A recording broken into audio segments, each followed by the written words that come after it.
There you go. Work, work, work. Let's go, let's go, let's go. Eyes up. 1, 2, 3.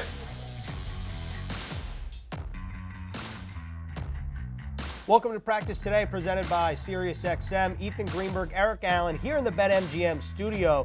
We'll be joined by Olivia Landis and Brian Baldinger. Later in the show, the Jets on the field at the midway point of the NFL season. EA, let's just start with some housekeeping, though. About 30 minutes ago, maybe a little more than that, the Jets made a number of roster moves. They activate Jabari Zuniga to the active roster. He was in that designated to return practice window. And Patrick Owasso is now in that designated to practice window. He hurt his knee in training camp. The Jets placed Kyle Phillips on IR. He sustained an ankle injury. He'll be done for the year. Lawrence Cager returns to practice, and David Fales no longer on the practice squad. The name that I would be circling right there is Jabari, because you want to see your 2020 draft class in action. And here is a guy who has not played so far this season for the Green and White. At the University of Florida, he had 118 tackles during his career, 5 tackles for loss.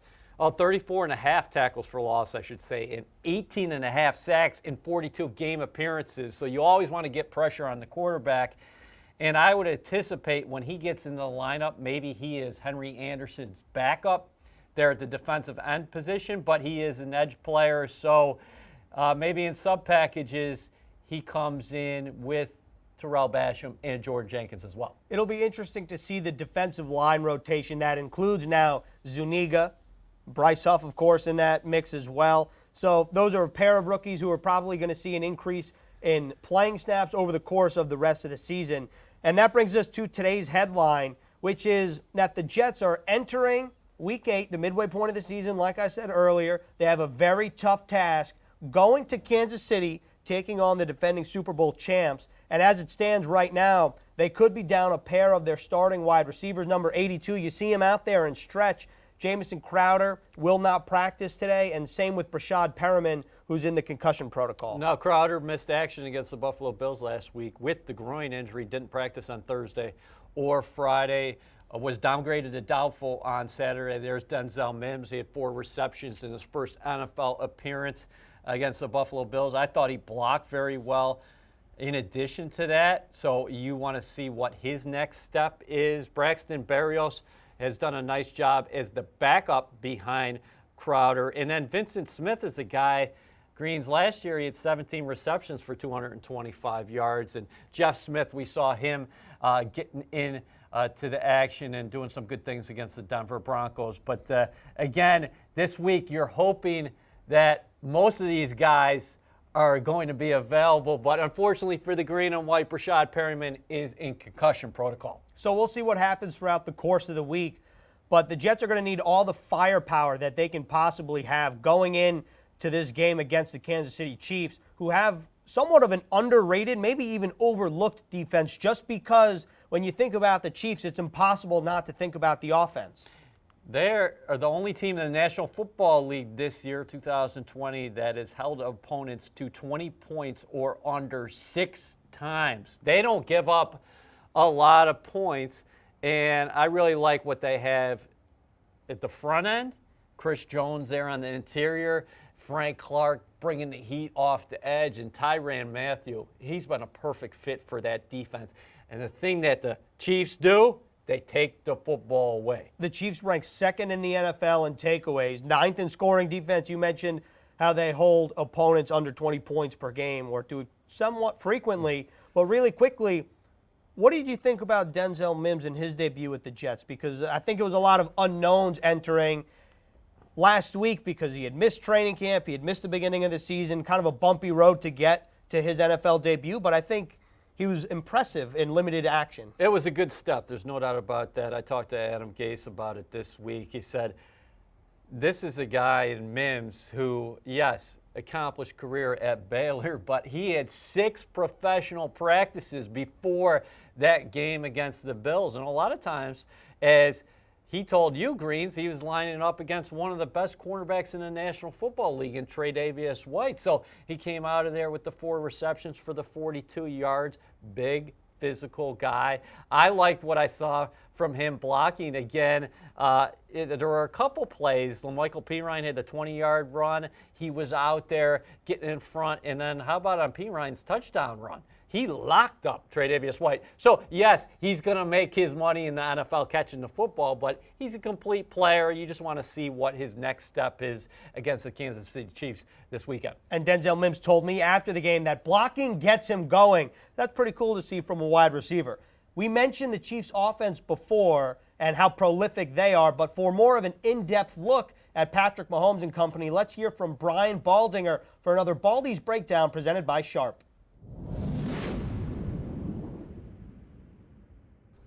It is hard to force Patrick Mahomes into a mistake. In 7 games, he has 1 interception, no fumbles. And it's hard to figure out whether you should try to keep him in the pocket or is he more dangerous outside the pocket? Because he loves getting outside the pocket. He's their leading rusher. And last week, he got out. The back, Clyde Edwards-Helaire, dropped this ball. But this is what's problem. His escape route is to the right. He's always looking to escape right first. He'll go left, but he's looking to go right. And then once he is going right, his eyes are always downfield, and he's going to put you in a bind. And he's looking to throw it first, run second. Although he does have 2 rushing touchdowns. That was a drop. Now, when Patrick Mahomes, you're going to get a lot of pre-snap motion here. You get Mecole Hardman going to your right, and then at the snap, you're going to get Travis Kelce coming back to your left. A lot of window dressing. And you're going to get a short pass and a long run by Kelce, their leading receiver. Lots of pre-snap motion. Those are a couple things to look for this week when the Jets face Kansas City's offense.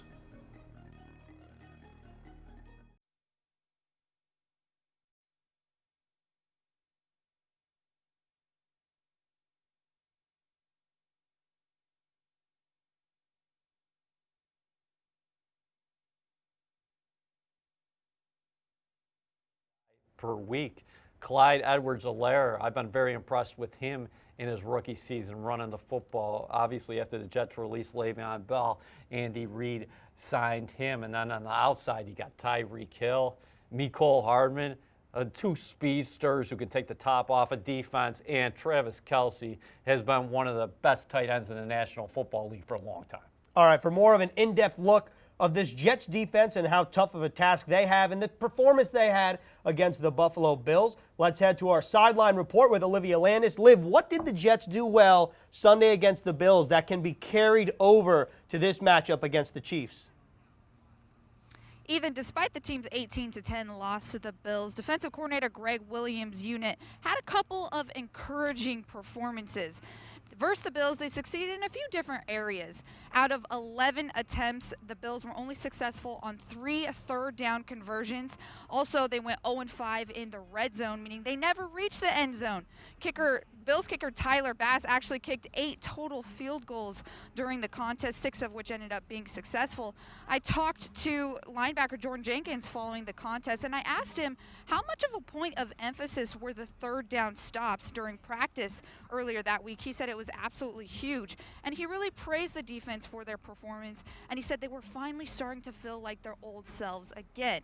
Now, despite some of the positives during that contest, the defense did still allow 422 total yards of offense for the Bills. And when you look at some of these numbers heading into Week 8, the Jets are currently ranked 12th overall in third down defense, 5th overall in the red zone defense.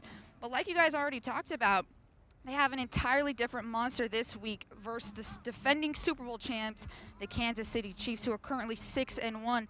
They themselves rank 6th overall in third down conversions on offense and 10th overall in the red zone. They have the number 4 overall offense in the league. So you can expect it to be quite the matchup for this defense this week versus the Kansas City Chiefs. All right, Liv, thank you very much. A couple great points there. The Jets did a fantastic job holding the Bills out of the end zone only to 18 points. You'll give yourself a chance to win any week if you hold an offense to 18 points.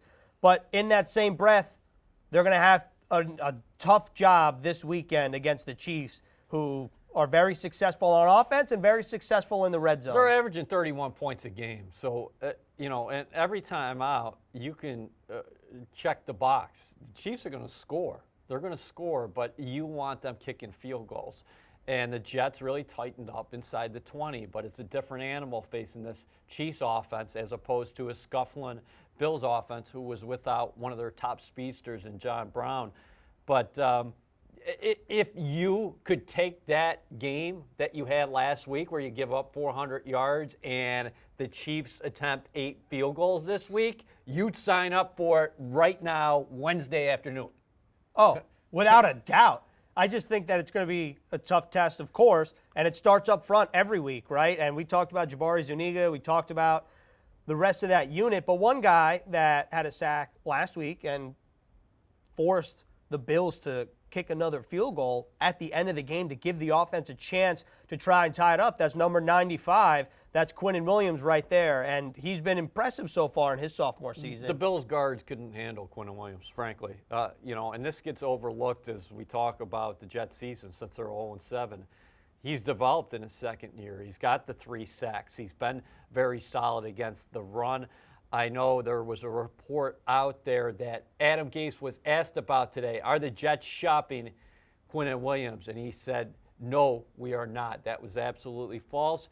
And then Gase was actually asked about Quinnen Williams, and he talked about Aaron Donald, the Rams superstar. And he's not comparing him to the Rams superstar, but he's talking in terms of Aaron Donald dominates each and every play, where Quinnen Williams, that's where you want to get him to. That eventually that point where he's a dominating presence each and every play. I thought against the Bills, like I said, their guards could not handle him, and he played very well. So I think he's continuing to take those next steps. He also has to clean up the stuff with the flags. Can't have any of those late hits or personal fouls. Quinnen Williams, to your point, has 3 sacks so far this season. Let's take a look at the injury report presented by Atlantic Health. The Jets have a number of players who are not practicing. At the bottom of the screen, we mentioned Jamison Crowder and Brashad Perriman. Sam Ficken on that list as well, so maybe Sergio Castillo will get the call-up depending on how Ficken's groin feels later in the week. And then the Jets have a number of limited participants in practice. And one guy, Alex Lewis, was considered week to week just last week, and it's an encouraging sign that he's going to be limited in today's practice because the Jets let up 6 sacks against the Bills, and the Chiefs' defensive line has Frank Clark on the outside, and in the interior, they have one of the elite defensive tackles in Chris Jones. Yeah, that would be big to get Alex Lewis back in the lineup. You need him. You talked about the Bills' pressure packages. The Jets weren't able to keep Sam Darnold upright against the blitz in the second half. So you need all hands on deck to deal with a Chris Jones on the interior. So that is a positive sign, seeing him out there. And we should clarify something about Jamison Crowder. While he's not practicing today, and we saw him out there in stretch, and he was moving around pretty well, the Jets are hoping that Crowder's able to practice on Thursday. The other part of this that jumps out to me in terms of that injury report is the safety position right now.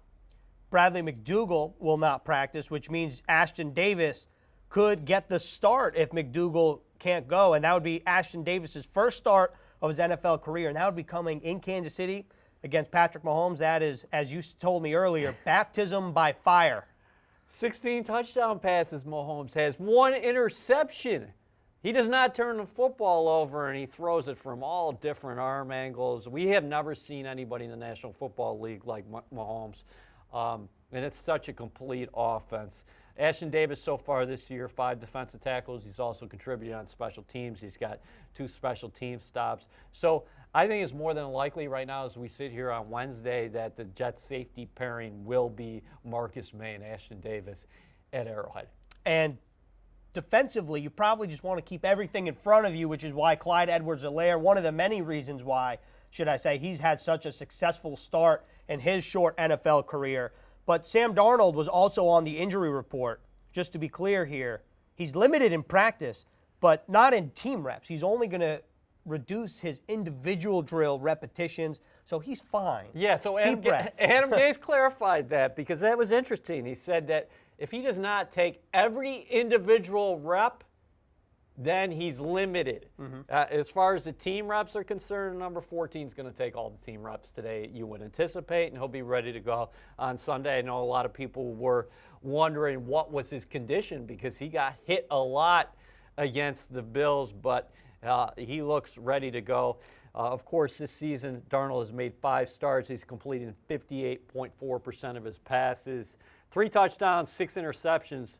Greens, he's been sacked 18 times. So going off of that, what have you made of Darnold this season, and more specifically, I guess, the offense as a whole last game? I know it's frequent in the NFL that you'll say a tale of two halves. Well, the Jets' offense was the epitome of that against the Buffalo Bills. 186 yards in the first half and just 4 net total yards in the second half. I thought the plan was great early against the Bills. I liked the balance you had. I thought the Jets were winning at the line of scrimmage early in that game, ironically. I thought they were blowing the Bills off the ball in certain occasions. I liked the way that they used both Frank Gore and LaMichael Pirine as well. And it's such a treat to watch Big 77 Mekhi Becton get out there in space and move him at times. When he gets to the second level, forget about it. You're seeing guys take a beeline to the sideline. And that's yes, that's what I would be doing too. That's called proper insurance. You got to take care of yourself out there. But and you saw Darnold comfortable in the pocket and then on the move, and that all that just evaporated. So for the Jets, you just want to see them get over that hump, because there's going to be times during the game that you are going to have a 3-and-out, or the defense is going to have a good play, but how do you counter that? Adam Gase did say today that Dow Loggins will call the offensive plays for a second consecutive game. You know, I know that we're going to want to see Darnold sling the rock all over Arrowhead Stadium, but I would imagine that LaMichael Pirine and Frank Gore are going to get a heavy dose, because you don't want the ball in Patrick Mahomes' hands. It's great to put points up on the board, but you also got to eat up clock against a team that can score in the blink of an eye. There's not many stats that jump out to you in terms of when you're looking at Kansas City and you say, wow, they're weak in that area. But they are giving up 149.9 yards per game on the ground. So the Jets will have an opportunity to run the football. Conversely, on the other side of the coin, though, they are built to play the pass. We talked about Jones. We talked about Matthew. We talked about Clark. I believe they're second in the National Football League, what they're doing pass defense-wise. And, again, they're taking the football away. But you're right. When you're running the football, you're controlling the clock, and you're keeping Mahomes off the field. This season, Pepsi's going live to upgrade your football watching experience. Go to madefornyfootball.com for rules and to learn more. Pepsi is the official soft drink of the New York Jets. Now it's time for Keys to the Game, presented by SiriusXM with Eric Coleman. EC wears many hats. He's a host on SiriusXM NFL Radio, as well as a Jets 360 contributor. Hi, I'm Eric Coleman with SiriusXM NFL Radio, and these are my keys to the game for the New York Jets as they play the Kansas City Chiefs. Now on defense for the Jets, they're going to have to start with stopping the big play. Kansas City is an offense that thrives off making big plays, and the New York Jets secondary is going to have to be on the same page, play it from the top down in order to have success.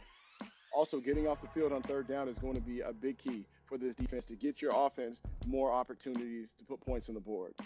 Now on the offensive side of the ball, continuing to get the young guys involved is going to be huge. Denzel Mims had a great first half last week.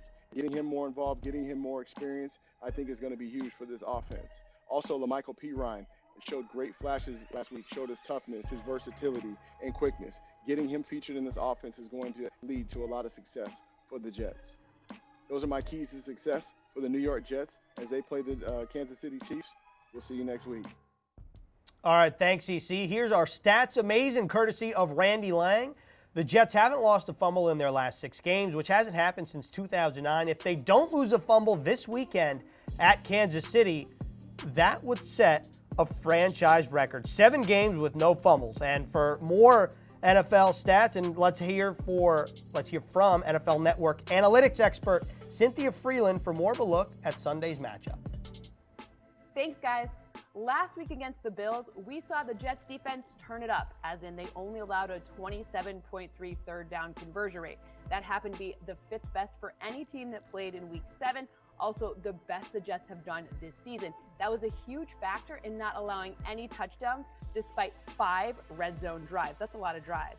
The next thing that really stood out to me was the fact that rushing got more efficient. So we saw Frank Gore have his most efficient outing of the season, 5.5 yards per rush, 60 total. That was really complemented by the rookies, right? So LaMichael Pirine, he had his first NFL touchdown, the only touchdown by either team in the entire game. We saw a lot more efficiency coming off that run game. Now, the interesting thing also they allow a lot of rushing yards, 149.9 per game, the 4th most in the NFL. Now, if you narrow that down to just first and second down, so early downs, they allow 5.1 yards per rush. So that strategy, the Jets are going to have to take that nice rushing game. By the left-handed extension, but Adam Gase said, or I would imagine, you don't teach people to do that because it might be a fumble and go out of the back of the end zone and then be a touchback. Sounds like you listened to the Gase taping already. Yeah, I might have. There's a little sneak peek for you. 11:30 Sunday morning, CBS. But, he showed his explosion, though, to get to the edge. I think some guys might have given up on the play, meaning they would have just ran up the gut. He never died on that. He got to the edge, and then he saw it, and he trusted himself, and he got it over. So you don't teach it like that because you don't want to have a touchback, but it's one of those ones where we'll take the touchdown. Yeah, you hold your breath until the ref puts a signal up. You see the instant replay, and then you can breathe a little. Are you the ultimate Jets fan? Tell us why you or someone you know deserves to be inducted into the Fan Hall of Fame class of 2020. Submit your nomination by November 7th at nyjets.com/Fan Hall of Fame. Okay, now it's time for the hurry-up offense. We're bringing back Olivia Landis. Okay, this is what we want to do. I want to put the timer on the clock. Liv, we're going to start with you. EA and I have talked about this Chiefs offense a lot. We've talked about this matchup a lot. Complete this sentence. The Jets will give themselves the best chance to win if blank. Start the clock. I'm going to have to say I'm going to go back to the defense on this one. The defense has to come out with a stellar performance if this team wants to win. We already saw them. They've been making a ton of progress. We saw it last week. They prevented nothing in the end zone, no touchdown. So I think if they can carry that over into such a tough offensive matchup this week, they can find success. All right, EA, what about you? 35 seconds. You got to run the football for more than 150 yards. You got to score more than 30 points. You have to be very good in the red zone. You have to make 1 or 2 momentum-changing plays on special teams, and then you'll take your chances. All right, I basically agree with everything that's just been said. I just want to reiterate the red zone and the fact that you got to eat up a lot of clock, too, and make sure that the ball is not in Patrick Mahomes' hands. Wow, we did that, and we got 8 seconds to burn. So we're going to move on to the second question here. That's a record. It is a record. Thank you. So let's reset the clock here, okay? EA, we're going to start with you. Oh, there's the buzzer. So now we're officially moving on. We're going to start with EA. We're going to go to Liv, and then I'll answer this. Which Chiefs player, we've talked about a lot of them, which Chiefs player deserves a little more attention? I was going to say Mecole Hardman because, you think about Tyreek Hill, and then you think about Patrick Mahomes at first, and Kelsey, and Clyde Edwards-Helaire, and I don't know. Let's go. I'm going to Chris Jones. He was dominant in the Super Bowl, but I'll go to the defensive side of the ball because you're always going to talk about the Chiefs' offense. And, a guy on the interior defensively, if your name is not Aaron Donald, I feel like we don't talk about you enough. So let me go Chris Jones. All right, Liv, how about you? You got 25 seconds. I'm going to go with safety Daniel Sorensen. I think that he is an interesting one. He's a little out of the box, but he had a pick 6 last week against the Denver Broncos. He's tied for the team lead so far in interceptions. There's a 3-way tie. He also is among the top 3 in tackles. He's a player who's very interesting to me, a safety who spent time on the practice squad in 2014, didn't really see any starting time until 2017, and now he's really, really doing well. So I'm going to go with Daniel Sorensen. All right, I didn't answer, but I'm going to say Harrison Butker, the kicker, because that's a good one to me. All right, let's wrap up the hurry-up offense with this. We know Mekhi Becton was an athletic marvel. but so is Chiefs head coach Andy Reid. Okay, so which is the more athletic marvel? Andy Reid, let's look at the videos. Okay, we got Andy Reid. First of all, they spelled his name wrong, which is disrespectful. Look how big Andy Reid is at the punt, pass, and kick competition at the Coliseum. He is huge for a 13-year-old. Absolutely huge. Rocking 34. I like that. And then here we go with Mekhi Becton dunking in high school. I don't know his height, weight in high school, but 6'7", 363 now, dunking, that's a little ridiculous. So, Liv, we're going to start with you. 1 minute to go. Who's the more athletic marvel? I mean, this is tough. Obviously, two very athletic individuals, but at the current moment, obviously, it's going to be Mekhi Becton. So I'm just going to have to go with him.